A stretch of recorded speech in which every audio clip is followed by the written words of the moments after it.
नमस्कार दोस्तों, आपके अपने चैनल अपना देश में आप सभी का हार्दिक स्वागत है। दोस्तों, गंगा दशहरा हिंदुओं के प्रमुख त्योहारों में आता है। ज्येष्ठ माह के शुक्ल पक्ष की दशमी को मनाया जाता है गंगा दशहरा। दोस्तों, गंगा दशहरा को समझे तो दो ही काम के लिए इस दिन की महत्ता है, स्नान और दान। सिर्फ दो ही काम के रूप में आपने व्रत करना होता है। इस दिन आपने अन्न जल त्याग कर व्रत करने की आवश्यकता नहीं है। इस दिन महत्ता का फायदा उठाना और पूर्ण रूप से पुण्य फल की प्राप्ति के लिए आपने दो ही काम करने हैं, स्नान और दान। दोस्तों, इस साल 2020 में 1 जून को आएगा गंगा दशहरा।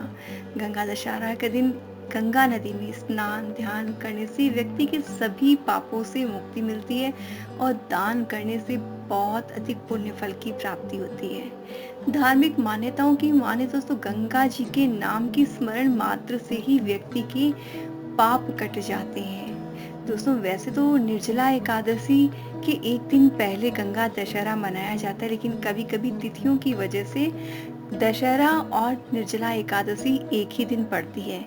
इस बार 2020 में गंगा अवतरण का जो पूजन समय है वो 1 जून सोमवार के दिन है, क्योंकि गंगा दशहरा की जो दशमी तिथि है वो 31 मई को शाम को 5:36 से शुरू होगी और उदया तिथि 1 जून को है, इसीलिए गंगा दशहरा 1 जून को होगा और दशमी तिथि समाप्त होगी 1 जून को दोपहर में 2:57 पे और उसके बाद में एकादशी स्टार्ट हो जाएगी। इसलिए इस बार 2020 में आपने निर्जला एकादशी का व्रत 2 जून को मंगलवार के दिन करना है। दोस्तों, गंगा दशहरे की अगर पूजा विधि को समझा जाए तो जैसा कि मैंने पहले कहा, स्नान और दान दो ही काम करने होते हैं, लेकिन इस बार स्नान करना थोड़ा सा मुश्किल हो गया है, क्योंकि बेसिकली गंगा नदी में या किसी पवित्र नदी में स्नान करने से पुण्य फल प्राप्त होता है। वैसे तो दोस्तों कहा जाता है कि इस दिन गंगा नदी के जल में ही स्नान करना चाहिए, लेकिन कोरोना के चलते और लॉकडाउन के होने की वजह से श्रद्धालु लोग जो है वो गंगा नदी में इस बार डुबकी नहीं लगा पाएंगे। लेकिन दोस्तों, मैं तो आप सभी से यही रिक्वेस्ट करूंगी कि अगर आपके यहाँ लॉकडाउन नहीं है तब भी आपने इस बार गंगा नदी में स्नान करने नहीं जाना चाहिए। अपने घर के बाहर आपने नहीं जाना चाहिए। अपने घर में रहकर आपने लॉकडाउन के नियमों का पालन करना और अपने घर परिवार को सुरक्षित रखना है। तो इस दशा में दोस्तों सवाल उठता है कि गंगा दशहरे पर स्नान कैसे करें। स्नान का वही तरीका है दोस्तों। और वैसे भी दोस्तों, आप एक चीज सोचिए कि भारत की इतनी जनसंख्या है, तो क्या सारे के सारे लोग क्या गंगा नदी में स्नान ही करते हैं गंगा दशहरा के दिन? नहीं करते।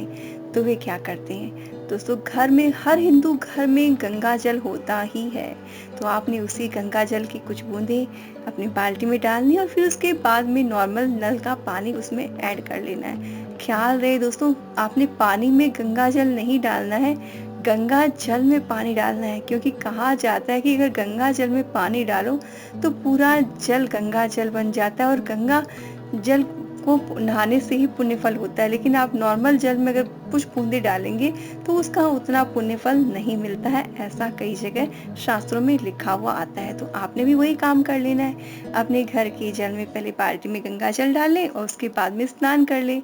वैसे भी दोस्तों, गंगा घाटों पर इस दिन बहुत भीड़ रहती है नॉर्मली, तो बच्चे तो वैसे भी नहीं जा पाते, लेकिन पुण्य तो सभी को चाहिए ना। तो आपने नॉर्मल कंडीशन में भी आने वाले सालों में भी गंगा दशहरे के दिन अपने बच्चों के लिए बाल्टी में गंगा जल डालकर फिर जल मिक्स करके उन्हें स्नान करवाना चाहिए। साथ ही दोस्तों, जब आप स्नान कर लें उसके बाद में ओम श्री गंगे नमः मंत्र का आपने जाप करते रहना है। ओम श्री गंगे नमः, ओम श्री गंगे नमः, और फिर पूजा इत्यादि करके सूर्य देव को अर्घ्य जरूर से देना चाहिए। लेकिन दोस्तों, एक समस्या फिर भी रह जाती है, सभी के घरों में अगर गंगा जल ना अवेलेबल हो तो क्या करें? तो दोस्तों, आपने करना क्या है, नहाने के जल में थोड़े से काले तिल डालकर आपने गंगा नदी के नाम का स्मरण करते हुए, हे गंगा मैया आप मेरे नहाने के जल में सम्मिलित हो जाएं, सम्मिश्रित हो जाएं, बस ये प्रार्थना करके आप स्नान कर लीजिए। उससे भी आपको अत्यधिक पुण्य फल की प्राप्ति होगी। तो दोस्तों, ये तो हो गया स्नान का काम। अब बात आती है कि दान क्या करें। दोस्तों, वैसे तो इस दिन गरीब व्यक्ति को पानी से भरा घड़ा जो होता है, मिट्टी का घड़ा, उस पे सफेद कपड़ा लगाकर और उसके ऊपर ढक्कन में चीनी रख के दक्षिणा के साथ दान करने की परंपरा है। साथ ही घड़े पर ऋतुफल के रूप में बेसिकली आम रखकर देने की भी प्रथा है, क्योंकि इस समय मौसमी फलों में सबसे अच्छे आम ही आते हैं। और आम जो है वैसे भी रसाल कहे जाते हैं, यानी कि जो रस की खान है और उसको खाने से अत्यधिक तृप्ति मिलती है। और दोस्तों, इस समय इस ऋतु में ज्येष्ठ के महीने में ऐसी चीजों का दान करने के लिए कहा जाता है जिससे आत्मा तृप्त हो, जिसमें गर्मी से राहत मिले। इसीलिए राहगीरों को पानी की व्यवस्था करना, जल की अलग अलग जगह प्याऊ लगाना, इसके अलावा ऐसी चीजें जिससे ठंडक मिले, जिसे गर्मी में जूते चप्पल पहनने से राहत मिलती है, छाता हुआ, सूती कपड़े हुए, ऋतुफल हुए, ठंडी चीजें हुई, ये सब चीजें दान करने से खाने वाले और प्राप्त करने वाले व्यक्ति की आत्मा तृप्त होती है, उसकी आत्मा से दुआएं मिलती है। एक सीधी सिंपल सी बात है दोस्तों, अगर गर्मी में आप किसी को कंबल दान करेंगे तो क्या वो खुश होगा? नहीं। और अगर सर्दी में आप किसी को ठंडी चीज देते हैं, आइसक्रीम खिलाते हैं, तो क्या वो खुश होगा? नहीं। तो वही चीज सभी जगह लागू है दोस्तों। ऐसी चीजों का दान करें जिससे प्राप्त करने वाले की व्यक्ति की आत्मा तृप्त हो और उसके मन से, आत्मा से आपके लिए दुआएं मिले। और इसके साथ ही दोस्तों, ऐसा कहा जाता है शास्त्रों में कि इस दिन की जो दान की संख्या है वो 10 होनी चाहिए।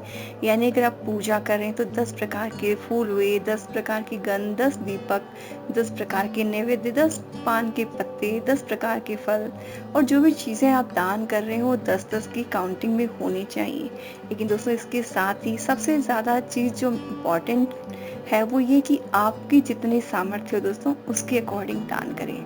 जो भी चीजें दान करें वो अच्छी हो, खाने योग्य हो, वो ज्यादा जरूरी है। आप ज्यादा करें और खराब करें, इससे बेहतर है आप कम दान कीजिए, लेकिन अच्छी वस्तुओं का दान कीजिए, अच्छे फल, फ्रेश फल का दान कीजिए, ताकि खाने वाले व्यक्ति की आत्मा तृप्त हो जाए। तो इस तरह से दोस्तों आपने दान करना है। और साथ ही दोस्तों, इस दिन भगवान भोलेनाथ को धन्यवाद के रूप में इस दिन पूजा जरूर से करनी चाहिए। शिवलिंग पे आपने जलाभिषेक करना चाहिए। इससे दोस्तों अच्छे स्वास्थ्य के साथ दीर्घायु की प्राप्ति होती है। वैसे दोस्तों, इस कोरोना महामारी ने हमें एक चीज सिखा दी कि पूजा करने के लिए पूजन सामग्री की आवश्यकता नहीं, आपकी मन की भावनाएं वो इम्पोर्टेंस रखती है। इसलिए दोस्तों, जब भी अगले साल लाइफ में कभी भी आप कोई भी पूजा करें तो ये चीज ख्याल रखें कि आपकी भावनाएं कैसी है, आपका मन कैसा है। पूजा को आप मानस पूजा के रूप में भी कर सकते हैं, मन से चीजों को सोचते हुए भी आप पूजा कर सकते हैं। बस आपकी भावनाएं ईश्वर के प्रति सच्ची होनी चाहिए। बिना सामान के भी आप पूजा कर सकते हैं दोस्तों। इस तरह की पूजा सीधे ईश्वर तक पहुंचती है, क्योंकि उसमें हमारी सच्ची भावनाएं मिली होती हैं। दोस्तों, मैंने अपनी तरफ से कोशिश की है आपको गंगा दशहरे की सही विधि बताने की। और अब हम सुन लेते हैं गंगा दशहरे की बहुत ही पौराणिक कथा। एक बार महाराज सगर ने व्यापक यज्ञ किया।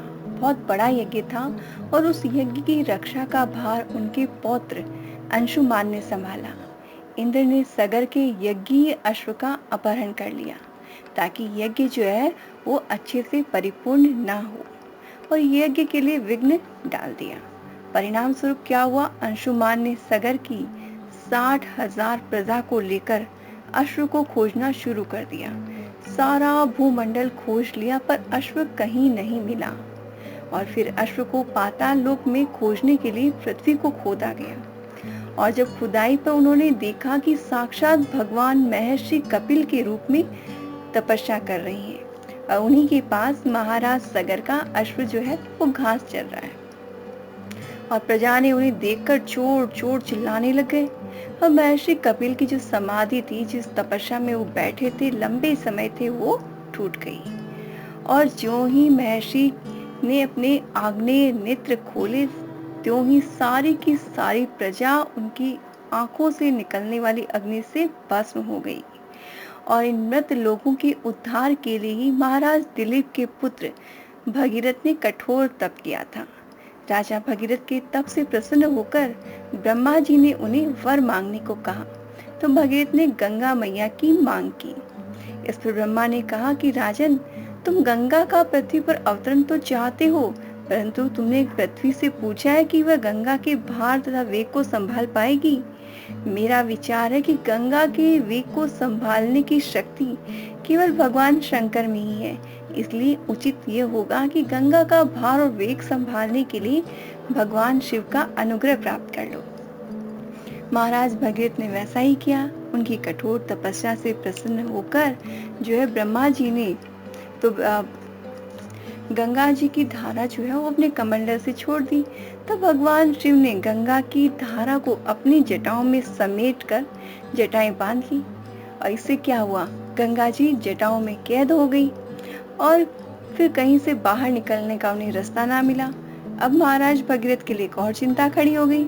फिर उन्हें भगवान शिव की आराधना की घोर तप किया।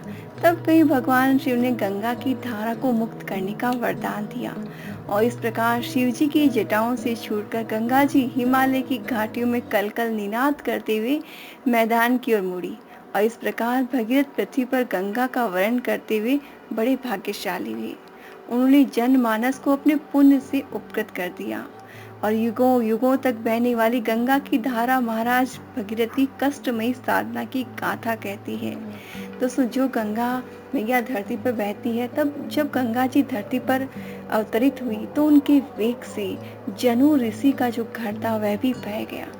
इससे जनु ऋषि को बड़ा ही क्रोध आया और उन्होंने अपने क्रोध में आकर सारा गंगा का जो जल था वो स्वयं ही पी लिया। अब फिर से गंगा जी धरती से विलुप्त हो गई। तब सभी ने जब जनु ऋषि से प्रार्थना की, तब जनु ऋषि ने अपने कान से जो है गंगा की धारा को पृथ्वी पर छोड़ा। इसीलिए दोस्तों गंगा जी का एक नाम जाह्नवी है, यानी कि जनु ऋषि की पुत्री। दोस्तों, गंगा दशहरे या गंगा सप्तमी के दिन आपने गंगा जी की कथा जरूर से सुननी चाहिए और साथ ही गंगा जी की आरती भी करनी चाहिए। दशहरे के दिन आप एक काम और कर सकते हैं, उसके लिए भी आपको बाहर जाने की कोई ज़रूरत नहीं है। सुबह के समय जब आप पूजा करें, उस समय गंगा जी के पूजन का मंत्र ओम नमः शिवाय नारायणाय दशहराय गंगाय नमः, इस मंत्र के साथ पूजा करें। उस मंत्र के बाद ओम नमो भगवते ऐं ह्रीं श्रीं हिली हिली मिली मिली गंगे माम पावय पावय स्वाहा, इस मंत्र का जाप करते हुए आप माँ को पुष्प अर्पित करें और माँ का ध्यान करें। इस तरह से आपने गंगा जी की पूजन करने से अत्यधिक पुण्य फल की प्राप्ति होती है। दोस्तों, आपको इन्फॉर्मेशन अगर अच्छी लगी हो तो एक काम जरूर से कीजिएगा, कमेंट में जय गंगा मैया या ओम नमः शिवाय आप जरूर से लिखें।